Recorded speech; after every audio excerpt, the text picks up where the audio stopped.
Hello Year 5, do you recognise where I am today? Okay, we are up to chapter 31.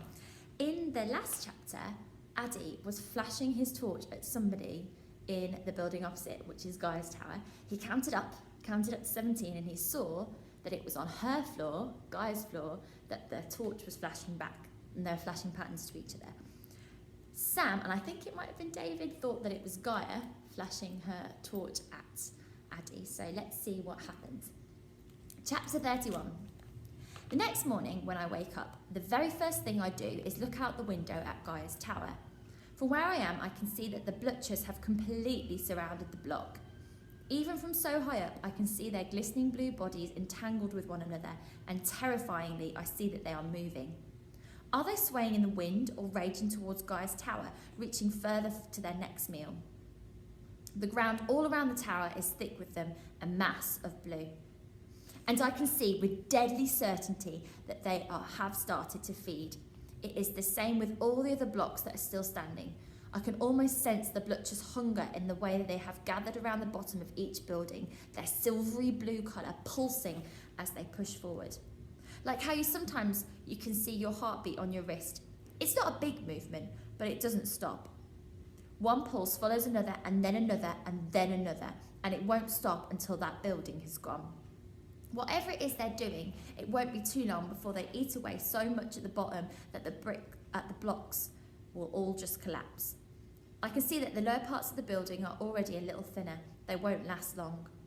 I count up 17 windows to find Gaia's flat. I try to look really hard to see if anyone is moving inside, but it's too far away.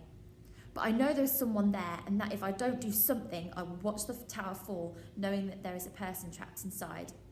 And the part that I don't want to say out loud to myself is that the person might be Gaia. I have to find Obi. He will know what to do. I run downstairs to find him. I stop at Dory's flat first because I think she might know where Obi is. Dory opens the door straight away and says, "Oh, good timing, Addy. I've just put some porridge on." But she stops talking when she sees my face. Dory sends me downstairs to the basement to find Obi. She doesn't ask me what's wrong or tell me to calm down. She just looks at my face and says, "Try the basement, Addy." I hardly ever come down here. There are big, thick pipes that run along the ceiling and only very small rectangular windows, so without the lights on, it's hard to see where you're walking. Part of me feels afraid, an old fear that you could get lost in these corridors and never get out, as if it was a maze or a labyrinth rather than just a bunch of rooms and hallways. I put the thought out of my mind and start walking, shouting out Obi's name as I go. "Oh, you scared me, kid," Obi says when he pokes his head out of a doorway. That's a joke, I think. How could I scare anyone? I tell Obi about the torch signals, how I think it might be my friend Gaia, and how the Blutchers have surrounded the other buildings. Obi doesn't say anything as I speak. He frowns and rubs his face quite a lot, but he doesn't speak until I've finished. I've been so worried about Gaia and so glad to see Obi that I've barely noticed the room we were in. You know when you're feeling and thinking about two things at exactly the same time and they take up all the space in your brain? When I finish talking, I look around me and take in where we are. I guess I must be in Obi's flat, but it's tiny. Just one room really, and quite a small one at that. There's a single bed that has a red and green blanket on it, neatly tucked in, and a little chest of drawers, but not much else. It almost looks like it could belong to anyone, but there are lots and lots of framed photographs on Obi's chest of drawers. I can see Obi in one of them standing next to a lady, but he's smiling from ear to ear, so it might not be him. Perhaps it's his identical twin.